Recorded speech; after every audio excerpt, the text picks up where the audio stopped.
sejahtera buat kita semua, para jurnalis, rekan-rekan jurnalis media cetak elektronik yang sangat saya hormati.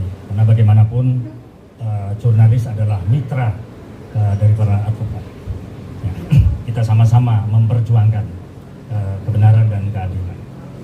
Sejak proses pemeriksaan saat ini, dengan terbentuknya tim advokasi yang terus berjalan, memang sudah dilakukan upaya-upaya, baik itu analisa hukum secara intens dan prudensial. Hati-hati. Kehati-hatian ini penting karena memang dibutuhkan dalam menentukan langkah hukum lanjutan.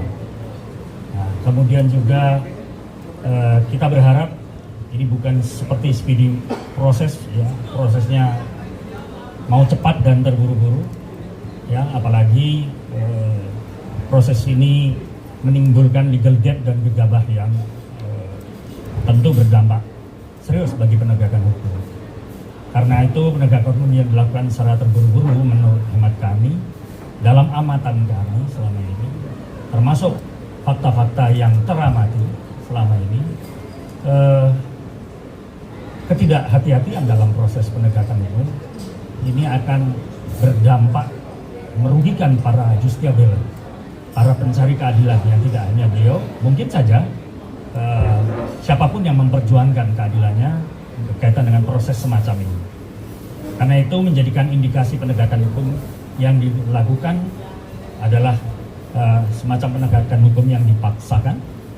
Nah, karena itu sebelumnya kami sudah mengidentifikasi setidak-tidaknya terdapat 9 kejanggalan, ya, 9 potensi pelanggaran hukum, terutama hukum acara pidana dalam penanganan perkara ini.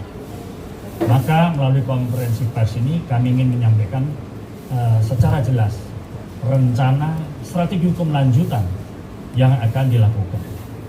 Karena tadi kami sampaikan pers adalah mitra advokat, maka setiap ruang-ruang perjuangan keadilan juga menjadi tanggung jawab dan perhatian kita bersama. Kemudian juga pihak klien sebenarnya sudah memutuskan akan menggunakan haknya untuk mengajukan langkah hukum. Karena tentu sama-sama tahu pasti apa langkah hukum itu, tidak lain dan tidak bukan ini bagian dari pengujian dalam lingkup pre-trial, yang dinamakan sebagai pra-peradilan. Karena tahapan ada pre-trial, ada in-trial nanti, kemudian ada post-trial. Nah, karena itu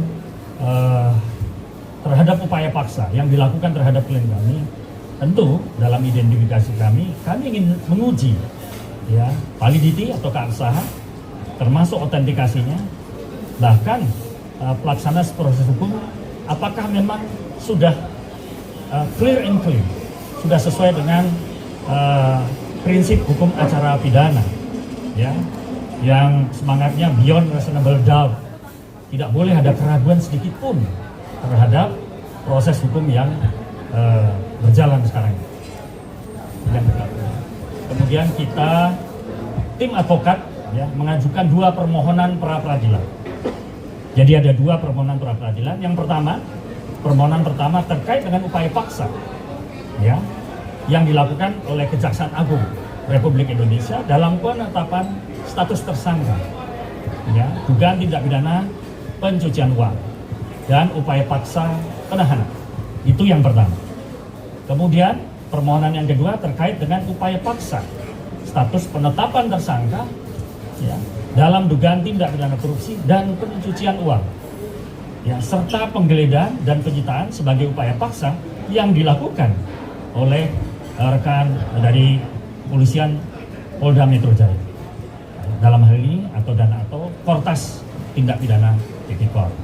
Kedua permohonan tersebut memang kami akan ajukan secara terpisah karena ini juga bagian dari strategi yang dimungkinkan dalam hukum acara pidana, termasuk hukum acara pidana yang baru. Juga karena alasan objek dan tindakan memang diuji secara berbeda, ya, jadi batu ujinya akan berbeda. Itu kemudian saya persilahkan dilanjutkan oleh Mas Farizi berikutnya. Terima kasih.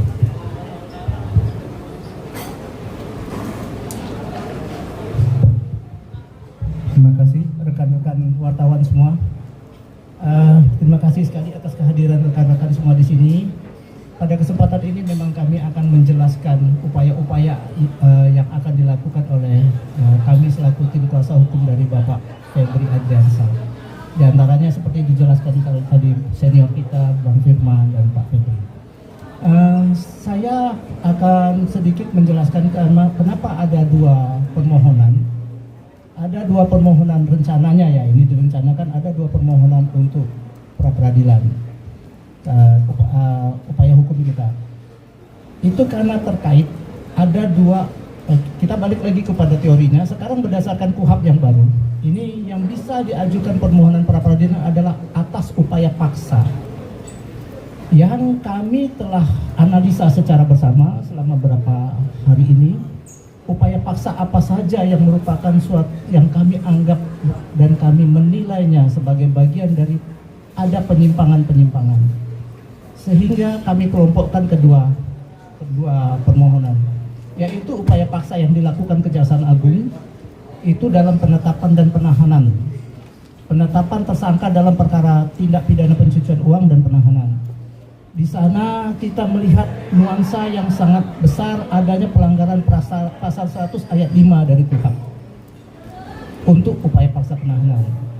Dan upaya paksa penetapan tersangkanya kita melihat ada kaitan-kaitan dengan predicate crime-nya, persoalannya di sana. Oke, itu secara garis besar.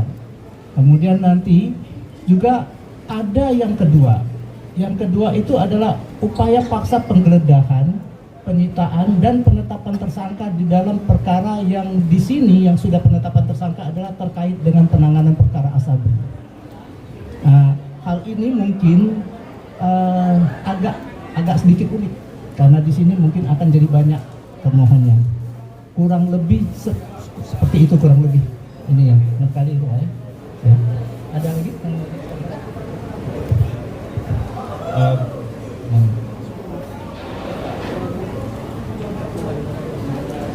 Berikutnya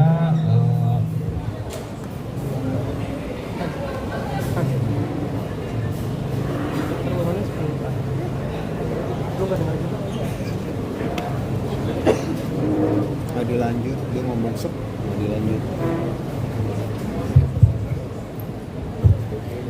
baik, rekan-rekan sekalian, saya lanjutkan. Selain itu, tim advokat juga akan mempersoalkan dugaan adanya penetapan tersangka sebanyak 2 kali terhadap dugaan tindak pidana yang sama. Kewenangan pejabat yang menandatangani surat penetapan tersangka serta kejelasan dasar hukum yang digunakan dalam penetapan tersangka terhadap klien kami. Menurut tim advokat, aspek-aspek hukum tersebut penting untuk diuji demi menjamin kepastian hukum dan perlindungan hak-hak setiap warga negara dalam proses penegakan hukum. Kemudian, karena tindakan penahanan dilakukan berdasarkan surat penetapan tersangka yang keabsahannya akan dimohonkan untuk diuji di pengadilan, maka seharusnya penahanan juga tidak sah secara hukum. Selain itu, kami menemukan bukti bahwa penahanan telah melanggar pasal 100 ayat 5 KUHP, yaitu terkait dengan 8 alasan penahanan di dalam KUHP yang baru. Dalam permohonan pra peradilan yang kedua, terkait dugaan tindak pidana korupsi, tim advokasi akan meminta pengadilan untuk menguji keabsahan tindakan penggeledahan, penyitaan, penetapan tersangka, larangan bepergian ke luar negeri atau pencekalan, tindakan supervisi dan pengendalian yang dilakukan Kortas Tipikor Polri dalam pelaksanaan penggeledahan dan penyitaan serta pengambil alihan penanganan perkara dari Polda Metro Jaya. Tim advokat berpendapat terdapat persoalan hukum yang mendasar terkait keabsahan surat perintah penyidikan yang dijadikan dasar tindakan penyidik. Pelaksanaan penggeledahan dan penyitaan yang diduga tidak memenuhi ketentuan hukum acara pidana. Penetapan tersangka yang diduga tidak memenuhi persyaratan formil maupun material, penerbitan larangan bepergian ke luar negeri, tindakan supervisi dan penggeledahan pengendalian yang dilakukan Kortas Tipikor di Polri, Kortas Tipikor Polri dalam pelaksanaan penggeledahan dan penyitaan serta pengambil alihan penanganan perkara dari Polda Metro Jaya.